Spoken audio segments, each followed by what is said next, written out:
kids are simple, you know.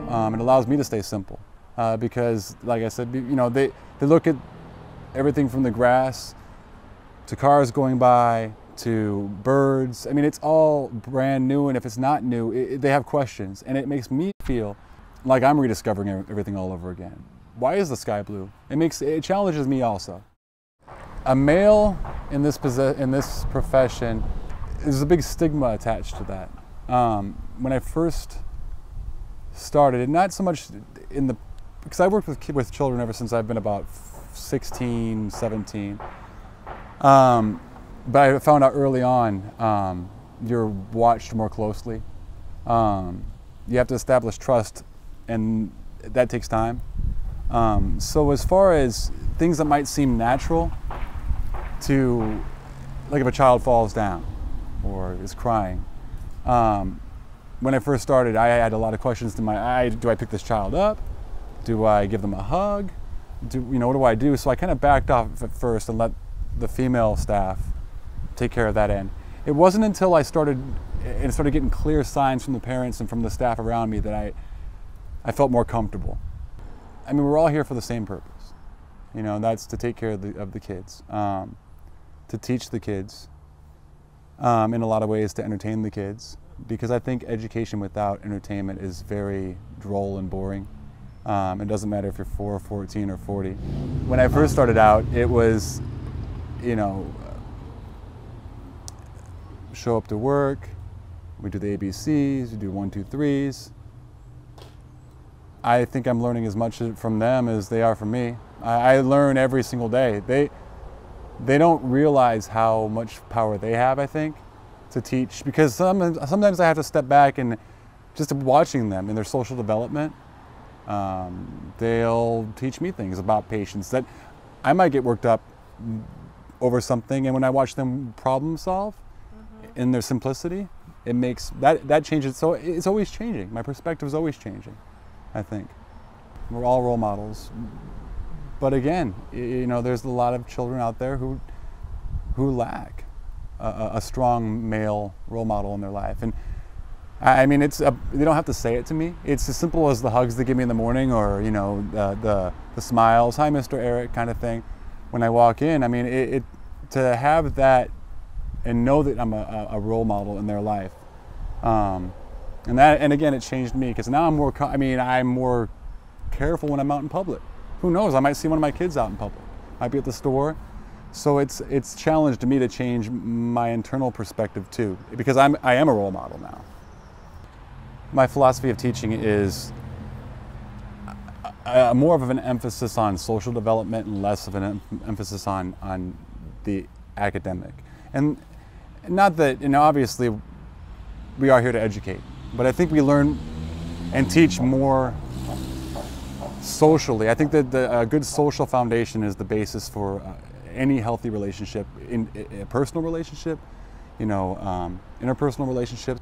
Watching children work and play together, I think they learn more that way. Learn more, you know, sharing, problem solving, speech development, you know, things like that.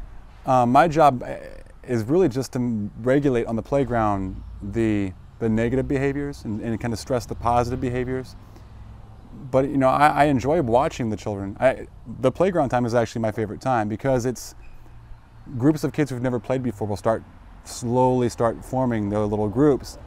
And it's not about cliques or who's got, you know, it's not about that stuff. It's about just true friendships. You can see that they have fun together.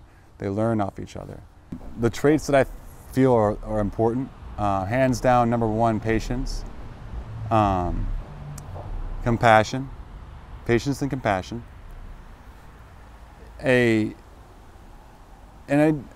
was told from the time I was little by my mother and friends, and I used to take it, I wasn't sure how to take it, but I was told I had a childlike personality.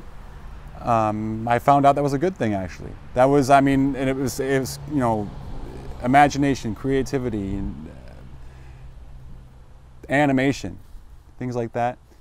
So, but I think number one, hands down, patience. Some children, you know, children are different, but it's those changes that you start seeing that make it worthwhile. simple as knowing your letters or counting to 10, or sharing with your friends. Those things take patience. I think early childhood education is important to it's crucial to a child's development. I didn't go to preschool when I was a child. And I remember kindergarten was my mom will tell stories about how when I dropped off, it was very emotional and whatnot. I think it's crucial for, again, social development. It's gaining independence, it's gaining your identity, it's gaining some kind of foothold in establishing yourself. These children, when they come in here, this is their school, they have pride. You can tell they have pride in their school. And they're 3, 4, they're not yet in kindergarten, but they understand that they're going to kindergarten. They understand that they're headed to school. And again, that's why I said in this field, I don't think academics it's not about, of course we have the same goal, but I mean, if they can't count to 20, I'd rather have them feel safe, feel like this is a secure spot, work on their social and interpersonal development.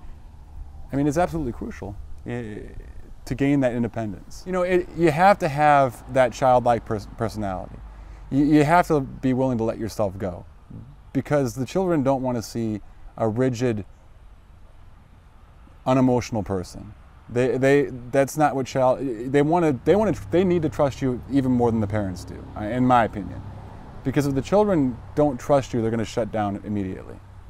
So that, I think, is the most, I think the position chose me. And I think there's people out there who have that, I was involved in drama in high school and theater, and every day coming to work, it's not a stage per se, but it is, because I have an audience that will, I love to make kids laugh. And if they're laughing and learning, that's even better.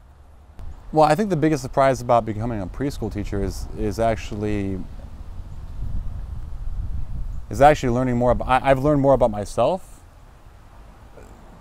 than anything else. I've learned that I've learned lessons in patience and in my own discovery. I do think that children look at the world in a very simple form, and as adults we don't.